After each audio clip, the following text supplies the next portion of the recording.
Hello दोस्तों, स्वागत है आपका मार्केटिंग को यूट्यूब चैनल पे। मेरा नाम है अभिषेक। दोस्तों, आज की वीडियो का टॉपिक है सेगमेंटेशन, टारगेटिंग और पोजीशनिंग, यानी कि एसटीपी। एसटीपी मार्केटिंग में एक बहुत बड़ा रोल प्ले करता है, क्योंकि गाइस मार्केटर्स की एक स्ट्रैटेजी होती है जो कि होती है एसटीपी, जिसको हम आज इस वीडियो में समझने वाले हैं। तो दोस्तों, इससे पहले वीडियो को स्टार्ट करें, आप जल्दी चैनल को सब्सक्राइब और बेल आइकन को प्रेस, क्योंकि ये वक्त की मांग है। ओके गाइस, तो एसटीपी सुनने में एक बार किसी बीमारी का नाम लगता है, लेकिन ऐसा नहीं है। एक्चुअल में मार्केटर्स की जिंदगी इन 3 लेटर्स पे चलती है। ठीक है, अब ये 3 लेटर्स है क्या? S for segmentation, T for targeting और पी फॉर पोजिशनिंग। ठीक है, सबसे पहले हम समझते हैं कि सेगमेंटेशन क्या है।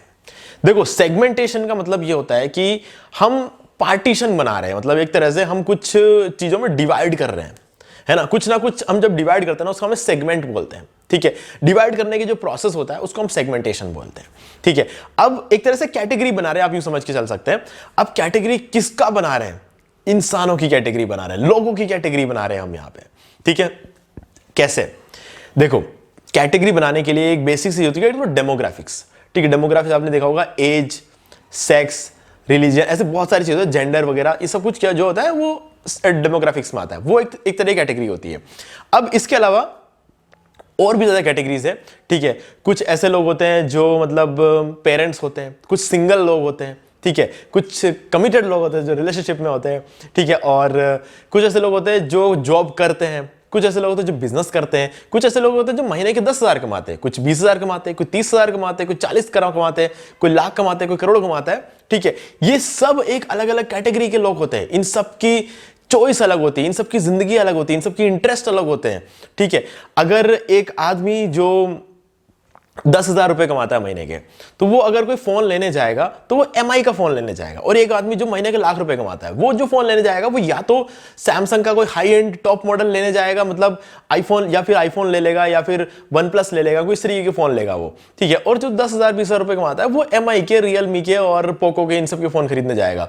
ठीक है, तो मार्केटर्स जो होता है ना, इन सब चीजों का ध्यान रखते हैं। मार्केटर्स सिर्फ ऐसा नहीं सोचते कि ठीक है सबको एक फोन बेचना है, नहीं। आईफोन जो बनते हैं ना, वो 10-20 हजार रुपए कमाने वाले लोगों के लिए नहीं बनाते, और मार्केटर्स उन लोगों को प्रमोट भी नहीं करते हैं वो चीज। उनको पता है कि हमारी ऑडियंस ये नहीं है। ठीक है, तो इस तरीके से वो एक सेगमेंट बना देते हैं। पिज्जा खाने वाले लोग, ठीक है, जॉब करने वाले लोग, क्या होता है सैटरडे संडे को क्या रहते हैं, छुट्टी होती है उनकी, सैटरडे संडे को बाहर जाते हैं, पिज्जा खाने के चांस ज्यादा बढ़ जाते हैं।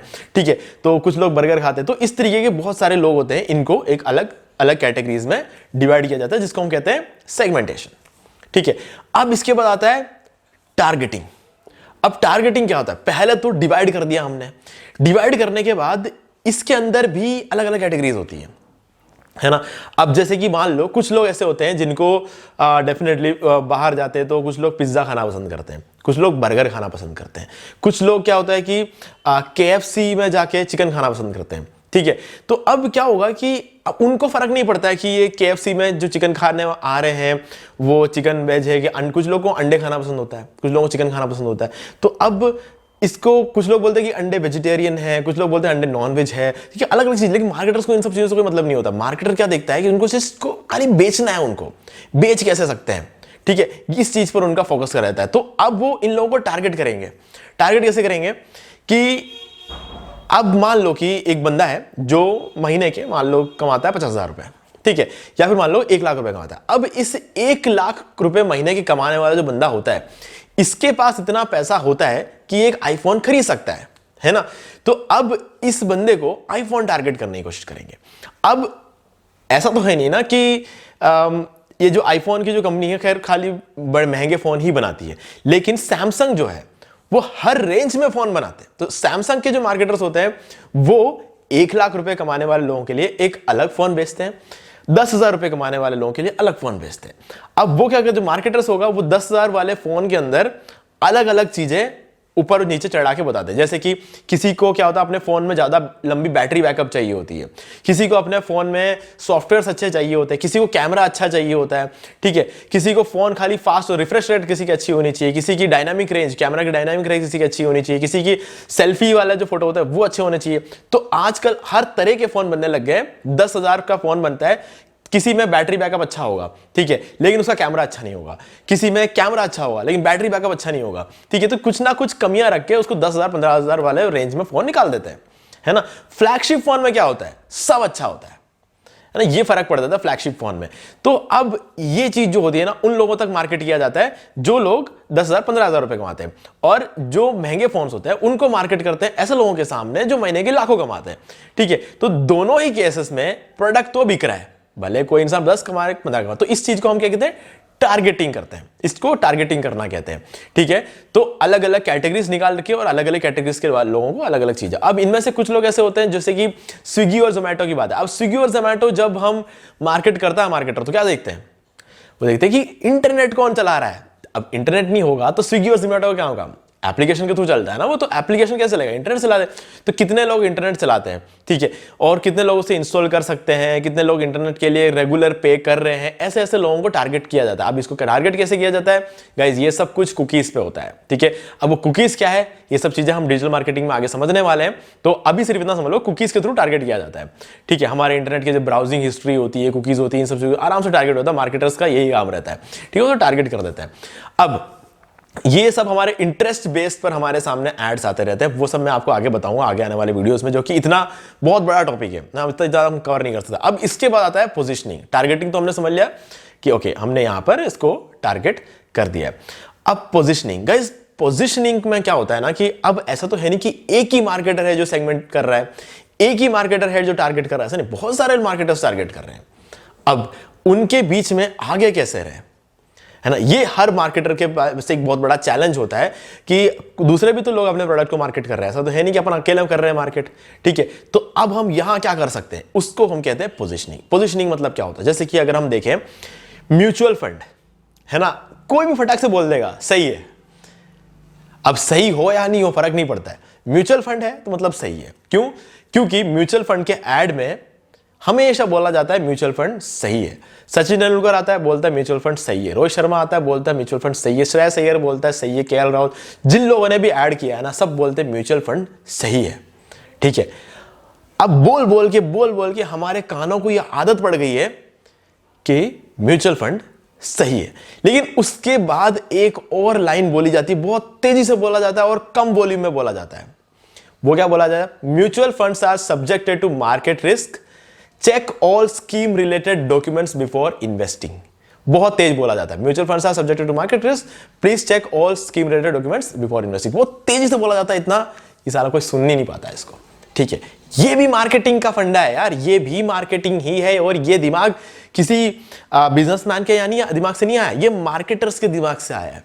ठीक है, अब कोई कल को केस कर दे, म्यूचुअल फंड में किसी ने पैसा लगा दिया और कल को किसी ने जाके वहां केस कर दिया ना, अगर कि म्यूचुअल फंड सही है बोल के हमने पैसा लगा दिया, हमारा पैसा डूब गया, पैसा वापस लाओ, तो म्यूचुअल फंड कंपनी क्या वापस देगी क्या, नहीं देगी। क्यों, क्योंकि उन्होंने भले ही धीरे बोला, भले ही मतलब कम वॉल्यूम में बोला और तेजी से बोल के निकल गए, बोला है ना, वही चीज है, बोला है वहां पे, वो ये चीज दिखाना चाहते हैं कि हम लोगों ने ये चीज बोली थी, आपने ध्यान नहीं दिया इसलिए आप फंस गए। आपने सारे स्कीम रिलेटेड डॉक्यूमेंट्स को ध्यान से नहीं पढ़ा, आपने मार्केट रिसर्च नहीं किया, आपने अपना पैसा लगा दिया, आपका पैसा डूब गया, हम क्या कर सकते हैं। हमने तो साफ साफ बोला था, साफ साफ तो नहीं बोला था लेकिन डेफिनेटली बोला जरूर था, है ना। तो वो चीज, अब उस चीज को उन्होंने छुपाया नहीं है, बस ध्यान नहीं पड़ा इस तरीके से। कभी भी किसी भी म्यूचुअल फंड का कोई पैम्फलेट वगैरह पढ़ना, नीचे एक स्टार लगा के छोटे छोटे अक्षरों में लिखा हुआ होता है, जो रिस्क होता है ना उसको छोटे छोटे अक्षरों में लिखा, जो ऑफर होता है बड़े बड़े अक्षरों में लिखा जाता है। ये मार्केटर्स का काम होता है। अब ये सब सुन के आपको लगता है कि मार्केटर्स खराब लोग होते होंगे, नहीं ऐसा नहीं है, खराब लोग, एक काम है, इसको हम काम कहते हैं। जब हमारा काम आता है ना, उसको हम सही या गलत नहीं बोल सकता, क्योंकि वो काम है, हम करते हैं, पूरी दुनिया करती है, सब करते हैं, गलत कुछ भी नहीं है उसमें कुछ भी गलत नहीं होता है, सबको अपना अपना दिमाग लगाना होता है।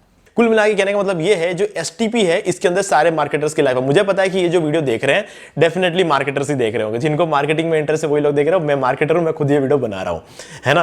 तो इसलिए ये चीजों को हमें समझना है। पोजिशनिंग में कुल मिला के हम सिर्फ उन लोगों को टारगेट करते हैं जिन लोगों को हम, मतलब टारगेट करने के बाद उन लोगों को हम ये बताते हैं कि हमारा प्रोडक्ट सबसे बढ़िया है। ठीक है, हमने पहले सुना होगा पिज्जा जो है ना, डोमिनोज का पिज्जा, अगर 20 मिनट से लेट होता है तो फ्री में पिज्जा दे देते थे। ठीक है, फ्री पिज्जा। अब कहने का मतलब फ्री में कुछ भी नहीं आता, लेकिन वो क्या बोलता है, ताना नाना नारी पिज्जा आए फ्री, ये उनका लाइन था जो हमें याद रह जाता है। अब ये लाइन हमारे दिमाग में बिठा दिया, तो हमें ये पता है कि चलो पिज्जा फ्री मिल सकता है। कैसे मिलेगा, अगर 30 मिनट से लेट आया तो। ठीक है, तो वो कहने का मतलब ये, वो ये बोल रहे हैं कि हम आपको पिज्जा फ्री में दे देंगे, है ना, अगर हम 30 मिनट से ज्यादा लेट आया। अब उनको पता है कि उनके कस्टमर्स कैसे हैं या फिर उनके कस्टमर्स कैसे होने चाहिए। उन्होंने सेगमेंट कर रखा, हमारे कस्टमर्स ऐसे हैं जिनके पास टाइम नहीं है, उनको लेट डिलीवरी पसंद नहीं है, उनके पास टाइम नहीं है, ऐसे लोगों को टारगेट करना है और उनको 30 मिनट के अंदर अंदर हमारा प्रोडक्ट पहुंचाना है। ठीक है, ये पिज्जा वालों की टेक्निक है।